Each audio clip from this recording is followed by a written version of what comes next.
Então, como o último vídeo foi de salada, esse a gente tem a outra parte. O que acontece aqui?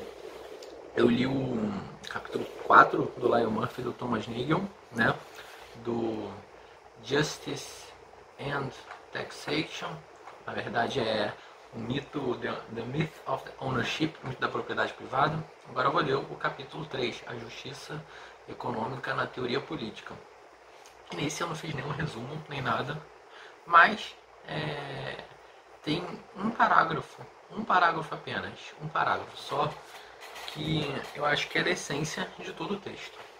Esse parágrafo, ele fala justamente dos fins que legitimam uma atuação estatal, sobretudo pela imposição de tributos, né? E assim, pela leitura, né, a gente percebe que os autores guardam um forte viés de cunho moral, assim. Logo no começo, ele faz uma distinção entre as teorias deontológicas e as teorias consequencialistas. Na realidade, as teorias deontológicas estão incluídas as liberais, as libertárias, as marxistas, o que mais que eu posso pensar? Enquanto as teorias consequencialistas, elas incluem o utilitarismo, basicamente, né? Enquanto as teorias deontológicas estão preocupadas em relação em dizer quais são os direitos fundamentais que são de maior relevância, de maior relevo para a sociedade, as teorias consequencialistas, elas não se preocupam tanto com esse aspecto, visto que o que realmente interessa a elas é o saldo final, se a sociedade vai ganhar no final com isso ou não.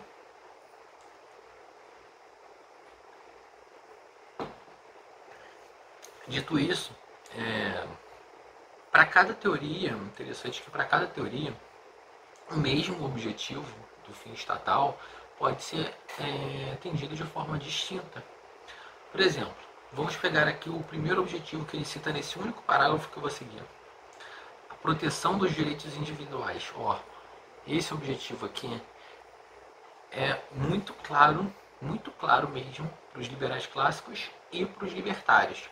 Na realidade, esse fundamento assim do Estado, essa concepção que justifique um fim legítimo estatal para proteger os direitos individuais, ela é apoiada sobretudo numa questão de liberdade negativa, que é a questão de ninguém pode te encher o saco. Você tem sua liberdade de expressão, tem a sua liberdade de crença, você tem o seu direito de propriedade, só que eu acho que ele destaca aqui a questão de direito de propriedade, enfim, e você precisa de algo para proteger esse direito em maior ou menor grau. Esse algo é o Estado. Então o Estado está aí para te servir, uma segurança está aí para evitar com que a sua propriedade privada seja de certa forma violada por outra pessoa. A sua liberdade de crença, os seus direitos contratuais, eles merecem que haja um sistema judiciário capaz de dirimir conflitos, né? E aí, para o libertário, para o liberal clássico, isso vai ter um peso. Para o liberal igualitário, talvez isso tenha outro, porque o direito individual, para o liberal igualitário, ele pode ser, de certa forma, mitigado em prol de uma coletividade. A gente vai ver muito disso quando nós falamos de Rawls e seus ideais de distribuição de renda, que foram depois melhorados com o Dworkin. Enfim, a questão de é um eterno conflito, uma eterna guerra entre os liberais igualitários e os libertários. Porque enquanto os libertários eles preconizam seus direitos individuais acima de tudo, Deus acima de todos, Deus acima de tudo, né? Brasil acima de todos, né? Na realidade isso seria até uma postura conservadora e não liberal, não libertária. os liberais igualitários, eles vão pressupor que haja alguma mitigação desses direitos individuais em prol, né, de uma distribuição mais equitativa dos recursos e da riqueza, né?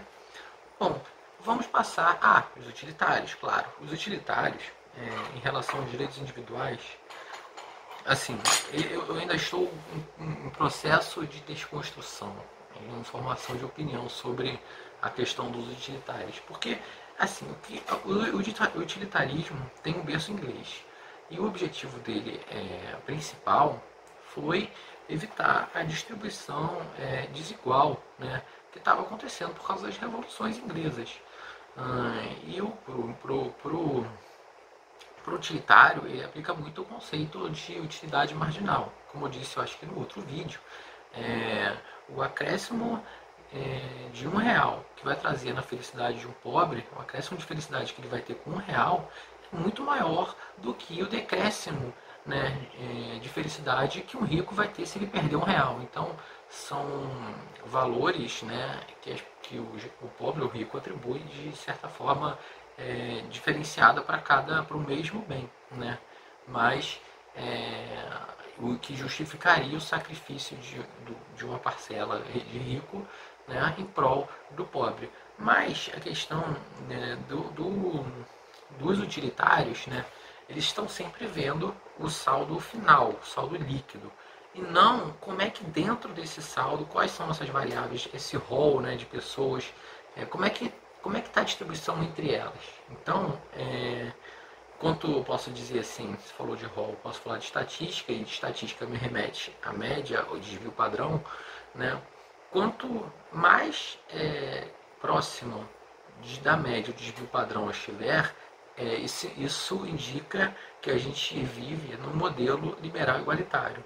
No entanto, o modelo utilitário, ele não, por ser consequencialista e estar preocupado justamente com a questão da utilidade final, não está preocupado com essas discrepâncias internas. Então, o que for melhor para maximizar o saldo líquido, né, é o que vai constar. Passado esse primeiro objetivo, o primeiro fim legítimo do Estado, vamos ao segundo que ele expõe aqui, que é o atendimento do interesse próprio coletivo mediante o fornecimento de bens públicos. Esse daí tem uma observação muito importante, que eu acho que no item 2, que ele fala dos bens públicos, o autor ou os autores dizem que ninguém é contra bens públicos, o provimento de bens pelo público, né? Até mesmo o máximo libertário, ele vai ser a favor de bem público. Agora, onde o bicho pega é que bens públicos vão ser fornecidos. Quais serão os bens que merecem maior investimento ou quais não merecem nenhum investimento, né? Será que algum bem vai se justificar para beneficiar apenas uma parcela ou esse bem vai ter que beneficiar toda a população, né? E aí começam as controvérsias, né? Porque para o libertário preciso de duas coisas: segurança e um sistema judiciário forte, que vai garantir que os direitos contratuais sejam honrados. Agora, para outras teorias, outros filósofos, talvez a educação básica, a questão da saúde pública, isso seja de sobremaneira importância, né? Para que seja equalizado as discrepâncias e também haja, né, um maior incentivo às igualdades de oportunidade, que tanto são defendidas pelo Dworkin e pelo Rawls também, em certa medida. Porque, para esses teóricos, e aqui ao longo do capítulo cita a questão da concepção de oportunidade para Rawls e como ela pode ser... Ele é contra muitas coisas, desde da herança, né? Que isso pode, enfim, isso tem a ver com merecimento, assim, ou tem a ver com uma sorte, o destino, até mesmo ele preza pela igualdade máxima de você é um profissional especializado, se você não é nem um pouco especializado, vocês não têm que ganhar diferente. Enfim, não se justifica essa diferença salarial apenas por uma diferença de capacidade de aptidão que você teve.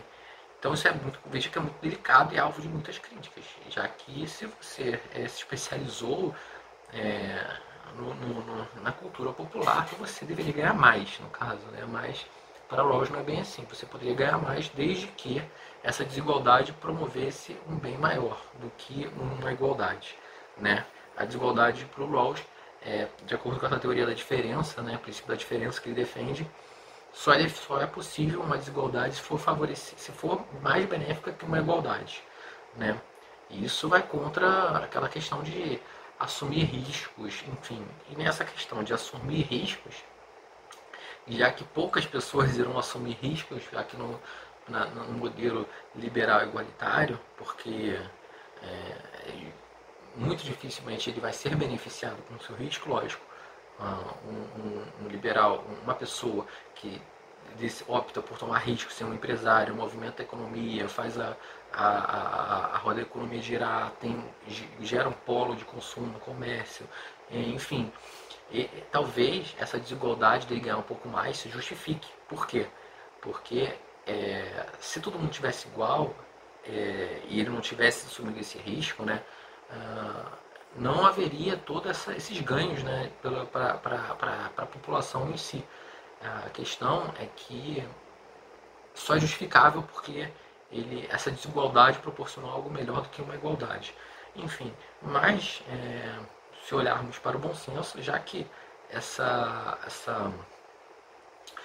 a teoria liberal igualitária ela mitiga um pouco essa vontade de assumir os riscos, dificilmente pessoas irão prover bens privados, né? Haverão grandes empresários tentando correr riscos por conta própria. E aí terá que entrar o provimento de bens públicos, né? Saúde, hospitais públicos, uma saúde, sistema nacional de saúde, enfim, precisará do poder público vir e corrigir essas distorções, né, por meio do provisionamento pela ação pública estatal, né, pois não haverá, ele vai ter que suprir a iniciativa privada, né. Vamos passar para outro fim, que é a promoção do bem-estar geral. A promoção do bem-estar geral, aí a gente pode ver que ela está bastante relacionada com as teorias consequencialistas, em especial o utilitarismo. Porque o utilitarista é tudo bem-estar, tudo bem-estar. A primeira pergunta que um utilitarista faz sobre alguma política, sobre alguma coisa, é se vai melhorar o benefício geral, vai melhorar o bem-estar geral. Essa que é a questão, né? Lógico, para outras teorias também pressupõe essa questão de promoção do bem-estar geral. Tudo, né? Contudo, talvez para os libertários essa questão da promoção do bem-estar geral seja um pouco negligenciada, porque tem que se preocupar com cada um por si, Se o seu bem-estar, para promover o bem-estar geral, lógico, tem um preço para isso, né? Tem um custo inevitavelmente vai ter alguma política destrutiva, vai ter alguma assistência social, enfim, tem um preço, o bem-estar geral tem um preço. Todo mundo vai querer arcar. Para os libertários, talvez não seria de bom tom para o libertário tirar um pouco da sua parte do seu dinheiro para o bem-estar geral, né? Criação, outro fim legítimo do Estado, criação de uma justiça social e econômica pela igualdade de oportunidades ou pela redistribuição. Aí é a questão do liberal igualitário, né, que vai ser sempre a favor da igualdade de oportunidade, contrapondo todo tipo de meritocracia que visa a igualdade do resultado. A igualdade do resultado é aquela questão de que todo mundo pode chegar lá, né? Todo mundo tem a mesma pode pode chegar ao mesmo lugar. Só que a gente sabe que no fundo, não é assim que as coisas que a banda toca.